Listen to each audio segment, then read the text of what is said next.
Hey guys, it's the Gundam Boy, and are you ever tired of seeing all that red on the map and just want to get rid of it in one click? Well, why don't I introduce you to the C4 pack, one of the latest stratagems from the most recent war bond, Redacted Regiments. And if you want it for yourself, you can get it on the last page of Redacted Regiment. So the C4 pack takes up the place of a backpack and a support weapon, and the detonator is the support weapon. Oh, but Gundam Boy, it takes both a support and a backpack weapon! You know what?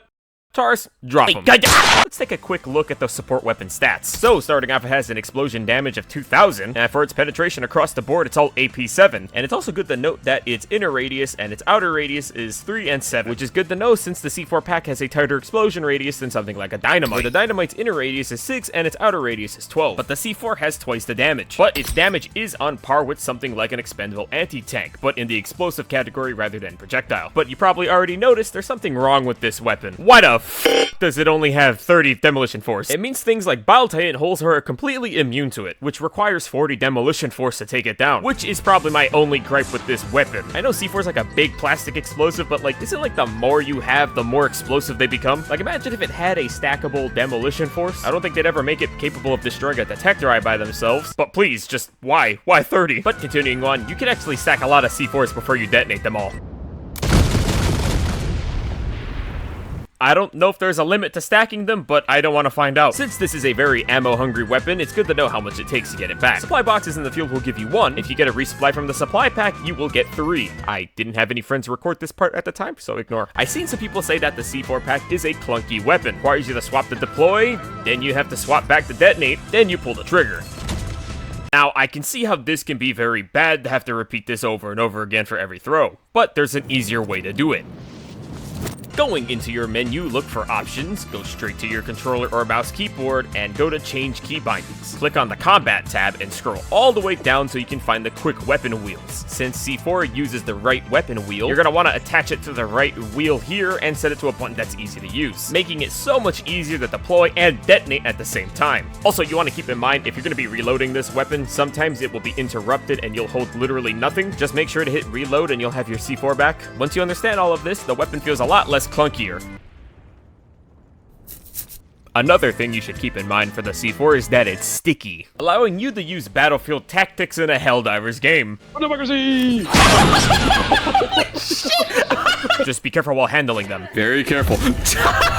There's also a bug that makes the C4 inoperable, but I don't know how it happens, and I haven't been able to recreate on my end. Just keep that in mind for the Helldivers game if there isn't a little bit of bugs. But let's get straight into covering how it fares in the field. On the Illuminate front, there's not a lot of structures to destroy already, but the ones you can are only ships and the other requires a hell bomb. The Illuminate are so easy to bully in its own right, now you have the C4 just completely dog-walking their ships. And when it comes to their ground units, not a lot of them can even survive a blast from this anyways.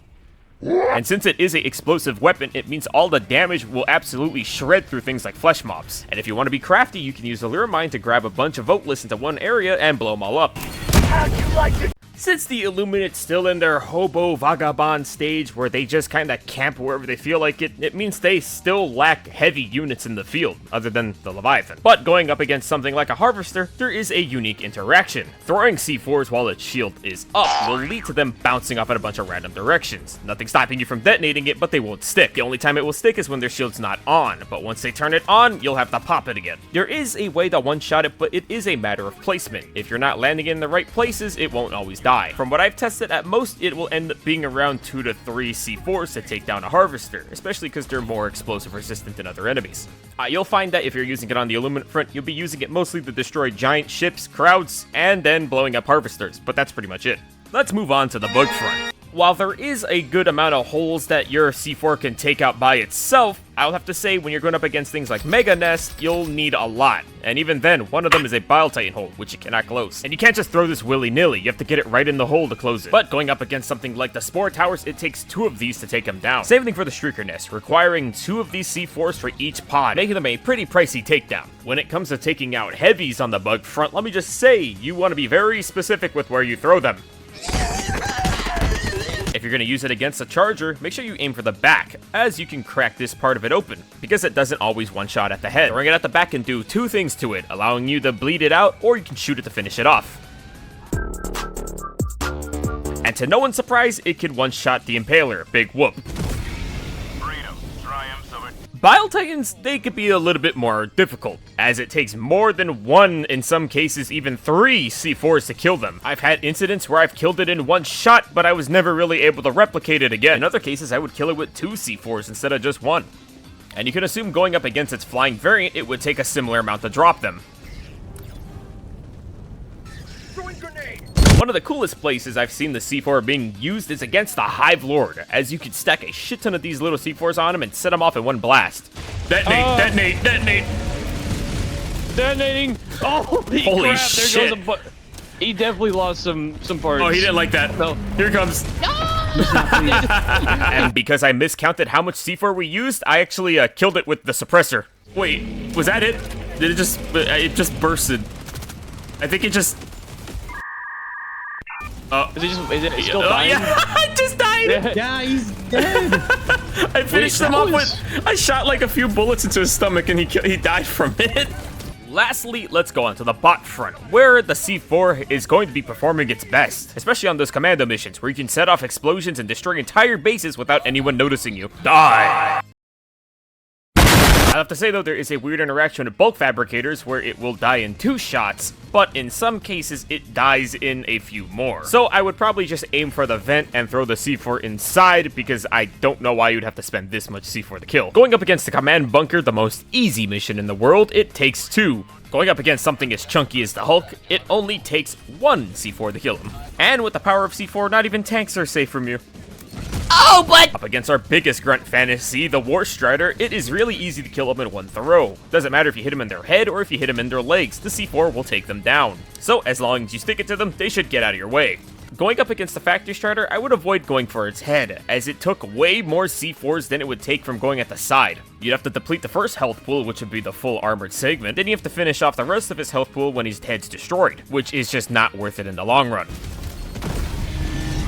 If you're going for a Factory Strider takedown, aim for his sides, as you can hit both the legs and the side armor panels, and the heart underneath. And if you want to get jiggy with it, you can take down dropships as well.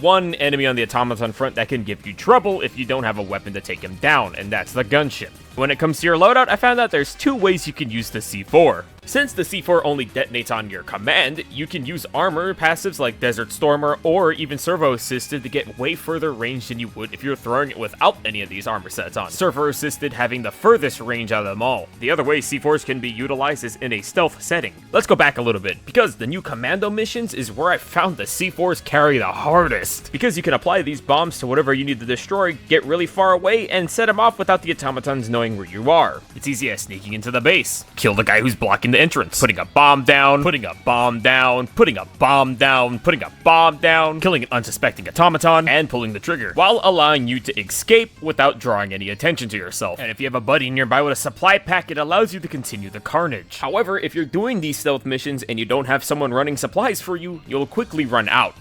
Overall, I'd have to say, as a support weapon, it's a pretty damn good demolition weapon. Even being able to rival things like the recoilless rifle. It won't outmatch it in terms of range, but it will definitely outmatch it in speed. Being able to dish out 14k damage on 1 click is a very powerful feat, with only things like Leviathans and Hive Lords being able to survive that much firepower. But that's the end of my video. What do you guys personally think about it? Be sure to like, comment, and subscribe, and I'll see you guys in the next video. Double suppressor weapon video.